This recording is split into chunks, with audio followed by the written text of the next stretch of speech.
MDOT MTA has a lot of very special people within its ranks, people dedicated to hard work and serving. One of them recently stepped up in a heroic way to save a Maryland family victimized by a fire that totally engulfed their home. Today we welcome that hero, MDOT MTA bus operator Dexter Craig and Miss Monique Hines, whose family was affected by that fire. We welcome you both to Commuter Connections. Welcome to the show. Thank you for having us.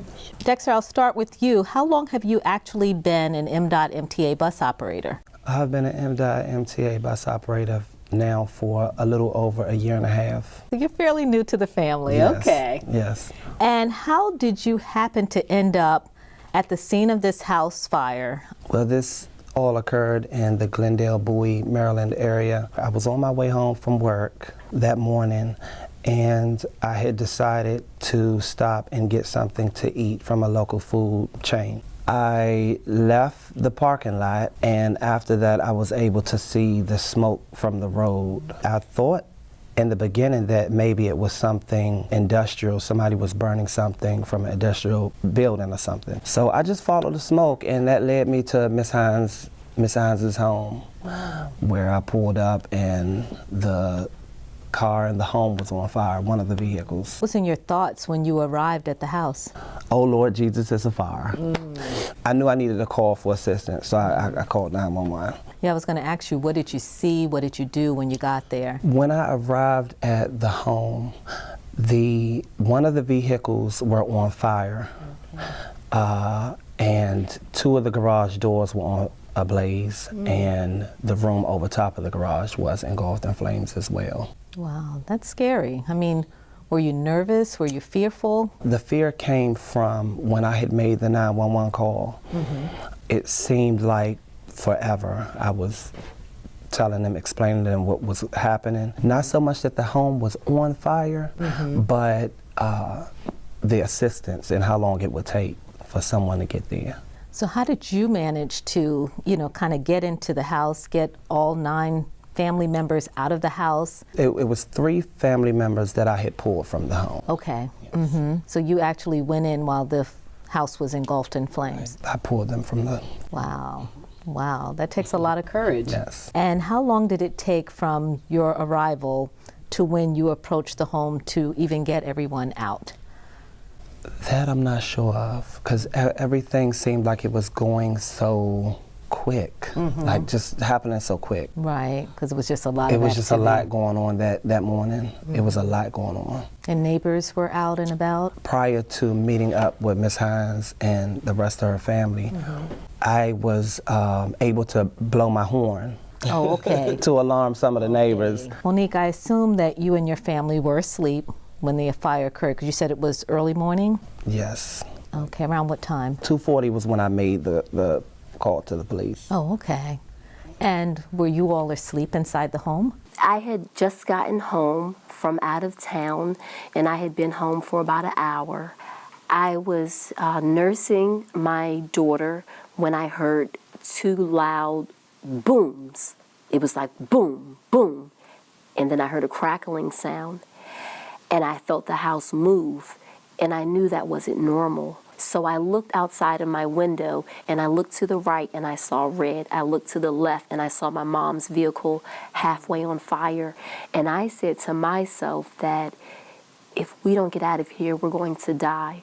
Right, so what did you do? I mean, what was your next move at that point? You had your children, you had to notify the other family members, and it was probably just a lot going on at that time. So my next move was to get everybody out. There were so many blessings out of that night, and as Dexter already said, things were moving fast. There was a lot. It was chaotic. But another blessing was that it was a 6-bedroom house, but on that particular night, out of 9 people, we were only sleeping in 2 rooms. So I went down to my parents' room, and I said, it's a real fire. Everybody get out now.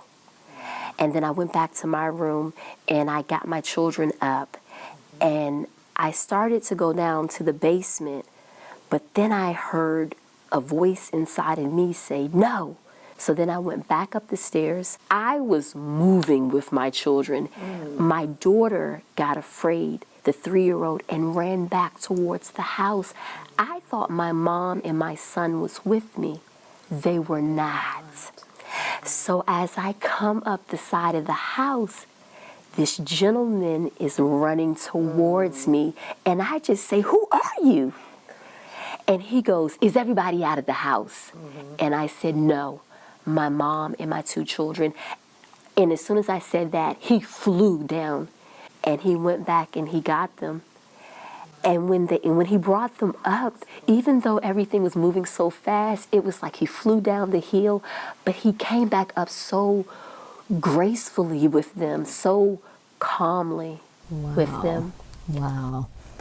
So you were definitely in the right place at the right time. In the right place at the right time.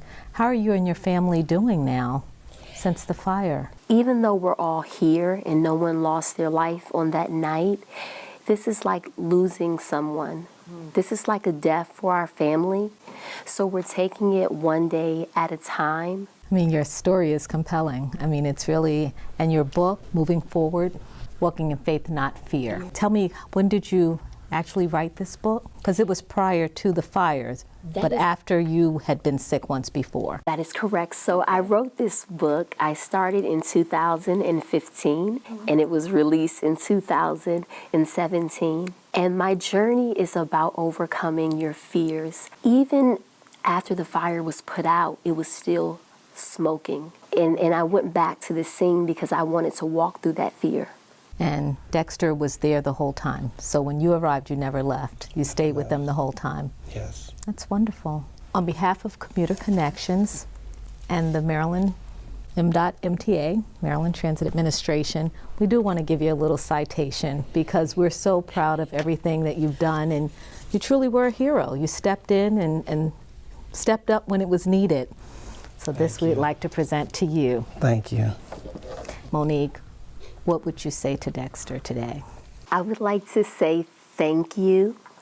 There's really not enough words for me to express the gratitude and appreciation that I feel towards you. I thank you for trusting what you were feeling in your intuition. I think a lot of people should follow that.